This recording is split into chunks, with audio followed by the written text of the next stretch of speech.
देश और दुनिया की तमाम छोटी और बड़ी खबरों के लिए हमारे चैनल को सब्सक्राइब करना न भूलें और बेल का बटन जरूर दबाएं। नमस्कार दोस्तों, स्वागत है आपका देश लाइव में और आपके साथ मैं हूं आशिमा त्यागी।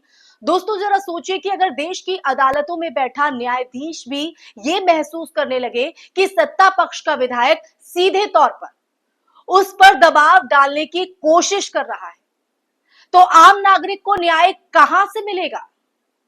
ये सवाल सिर्फ मध्य प्रदेश का नहीं है दोस्तों, बल्कि पूरे देश के लोकतंत्र का भी है। हाल ही में मध्य प्रदेश हाईकोर्ट के जस्टिस विशाल मिश्रा ने एक ऐसा कदम उठाया जिसने पूरे ही तंत्र की सच्चाई को सामने ला दिया। उन्होंने खुले तौर पर कहा कि बीजेपी विधायक संजय पाठक ने उससे संपर्क साधने की कोशिश की। उनसे क्यों संपर्क साधा गया और इसी वजह से उन्होंने खुद को अवैध खनन से जुड़े एक मामले की सुनवाई से अलग कर लिया। आज हम इसी पर बात करेंगे, लेकिन उससे पहले आप लोगों से हमेशा की तरह गुजारिश, इंसाफ की आवाज को बुलंद करने के लिए और सच्ची पत्रकारिता के लिए हमारा सहयोग करें। साथ ही डिस्क्रिप्शन में दिए गए लिंक को ओपन कर ज्वाइन बटन दबाकर आप देश लाइव से सीधा जुड़ सकते हैं। दोस्तों चलिए अब चर्चा को आगे बढ़ाते हैं। अब जरा ये जो घटना मैंने आपको बताई, इस घटना की गंभीरता को समझिए। आमतौर पर जज ऐसे मामलों पर चुप रह जाते हैं, लेकिन यहां जस्टिस विशाल मिश्रा ने पारदर्शिता को चुना। उन्होंने ये साफ कर दिया कि अगर किसी केस में न्यायिक स्वतंत्रता पर शक भी हो सकता है तो वो उसमें शामिल नहीं रहेंगे। ये न सिर्फ उनकी ईमानदारी को दिखाता है, बल्कि ये भी साबित करता है कि सत्ता पक्ष किस हद तक न्यायपालिका तक जो है पहुंच बनाने और दबाव बनाने की कोशिश करता है। इसलिए ये जो मुद्दा है वो बेहद गंभीर है। अब इसके बाद सवाल ये उठता है कि आखिर मामला इतना संवेदनशील क्यों है? दरअसल मध्य प्रदेश खनन विभाग ने संजय पाठक के परिवार से जुड़ी 3 कंपनियों, सही सुन रहे, 3 कंपनियों पर अवैध खनन और तय सीमा से ज्यादा खनन करने पर करीब 443 करोड़ रुपए का जुर्माना लगाया है। ये कोई छोटी मोटी रकम नहीं है दोस्तों। ये रकम बताती है कि खनन माफिया किस तरह प्राकृतिक संसाधनों की लूट कर रहा है और सरकार की नीतियों को ताक पर रखकर अरबों रुपए का फायदा कमा रहा है। ऐसे में अवैध खनन मध्य प्रदेश में ही नहीं बल्कि देश के कई हिस्सों में एक बड़े माफिया नेटवर्क की तरह काम करता है। नर्मदा किनारे की रेत से लेकर कोयला, पत्थर, खनिजों जो है हर चीज तक, हर जगह सत्ता और ठेकेदारों की जो मिलीभगत नजर आती है, क्योंकि बिना शय के कुछ नहीं हो सकता है। संजय पाठक जैसे नेताओं के नाम सामने आना ये साबित करता है, ये बतलाता है कि ये माफिया केवल स्थानीय स्तर पर नहीं बल्कि सियासत के ऊपरी तबके से जुड़ा हुआ है। अब ऐसे में सोचने वाली बात यह है कि जिस नेता पर 443 करोड़ का जुर्माना लगा हो, अगर वही नेता हाई कोर्ट जज तक को फोन मिलाने की कोशिश करे तो निचली अदालतों और प्रशासनिक अधिकारियों पर उसका दबाव कितना होगा? क्या यही वजह है कि खनन माफिया दिन ब दिन जो है वो ताकतवर होते जा रहे हैं और पर्यावरण की कीमत पर अरबों खरबों की कमाई कर रहा है ये माफिया? अब ऐसे में चर्चा को आगे बढ़ाए तो यहां पर हमें 2 बड़े पहलुओं पर बात करना जरूरी हो जाता है। पहला पहलू है न्यायपालिका की स्वतंत्रता।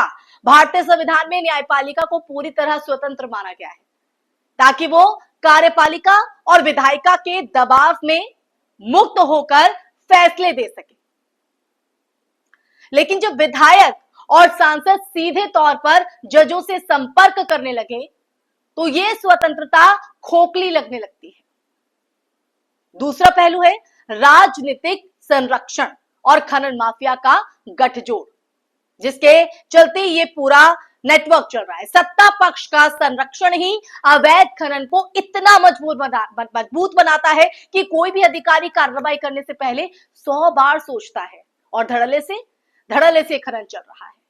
यह जनता को भी सोचना होगा, हमें और आपको सोचना होगा। जब सरकारें अवैध खनन से जुड़ी कंपनियों पर कार्रवाई करने के बजाय उन्हें बचाने की कोशिश करती है, तो इसका सीधा असर आम आदमी पर पड़ता है, यानी आप पर और हम पर पड़ता है। नदियां सूखती है, पर्यावरण को नुकसान पहुंचता है, किसानों की जमीन बंजर होती है और स्थानीय लोग विस्थापन का शिकार बनते हैं। आप समझ रहे हैं कि किस तरह का प्रभाव। लेकिन फायदा किसे होता है? केवल उन नेताओं और ठेकेदारों को जो सत्ता की छत्र छाया में बैठकर इस लूट को अंजाम देते हैं बिना किसी सोचे समझे। ऐसे में सवाल उठने लाजमी है, और सवाल ये कि क्या ये मामला यहीं खत्म हो जाएगा या फिर ये अवैध खनन के खिलाफ एक बड़ी लड़ाई की शुरुआत बनेगा। जस्टिस विशाल मिश्रा का खुद को मामले से अलग करना एक नैतिक कदम जरूर है, लेकिन पर्याप्त नहीं है। जरूरी है कि न्यायपालिका इस पूरे नेटवर्क की जड़ तक पहुंचे और उन नेताओं और कंपनियों पर सख्त कार्रवाई हो जो पर्यावरण और कानून दोनों की धज्जियां उड़ा रहे हैं। लेकिन क्या ऐसा हो पाएगा? जब न्यायपालिका पर लगातार दबाव बनाने की कोशिश की जा रही हो, तब इस तरह की जो उम्मीदें हैं वो कितनी मजबूत है? यही वो सवाल है जो देश के हर नागरिक को खुद से पूछना चाहिए, सवाल करना चाहिए खुद से, अपनी अंतरात्मा से। तो दोस्तों, लोकतंत्र सिर्फ वोट डालने से मजबूत नहीं होता, सवाल करने से भी होता है। लोकतंत्र तब मजबूत होता है जब उसकी संस्थाएं, न्यायपालिका, मीडिया, जो कि चौथा स्तंभ लोकतंत्र का है, और प्रशासन पूरी ईमानदारी से काम करे। अगर विधायक और नेता अदालतों तक जो है पहुंचकर फैसलों को प्रभावित करने की कोशिश करेंगे, तो ये केवल कानून का उल्लंघन नहीं होगा,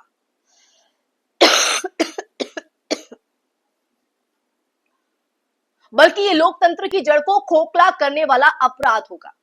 जस्टिस विशाल मिश्रा ने जो साहस दिखाया है वो एक मिसाल है, एक उदाहरण है, लेकिन असली जिम्मेदारी अब हमारी, आपकी, यानी जनता की है कि वो सवाल पूछे, क्या हमारे नेताओं का काम जनता की सेवा करना है या खनन माफिया का संरक्षक बनना? अब आप तय कीजिए दोस्तों, क्योंकि अगर सवाल पूछना बंद हो गया तो जवाब हमेशा सत्ता के पास रह जाएगा, और जब जवाब सत्ता के पास रह जाएगा तो न्याय सिर्फ एक शब्द बनकर रह जाएगा। तो आप तय कीजिए कि न्याय को एक शब्द बनाकर रखना है या वाकई न्याय को न्याय के नाम से ही उसको सार्थक रखना है। इसी के साथ इस चर्चा में फिलहाल के लिए बस इतना ही। ये चर्चा अगर आपको पसंद आई हो, आप मेरी बात से सहमत हैं, असहमत हैं, दोनों ही राय कमेंट बॉक्स में कमेंट करके जरूर बताइएगा दोस्तों। साथ ही साथ हमारे इस वीडियो को ज्यादा से ज्यादा शेयर कीजिएगा और हमारे चैनल देश लाइव को सब्सक्राइब करना नहीं भूलिएगा, ताकि संवाद का सिलसिला यूं ही आपके साथ चलता रहे, क्योंकि चर्चा जितनी हम करेंगे सच से उतना ही रूबरू होंगे, और सच दिखाने का काम देश लाइव आपके लिए कर रहा है दोस्तों। इसी के साथ आपसे विदा लेना चाहूंगी, फिर हाजिर हूं एक नए मुद्दे के साथ। तब तक के लिए अपना ख्याल रखिए। जय हिंद, जय भारत, नमस्कार।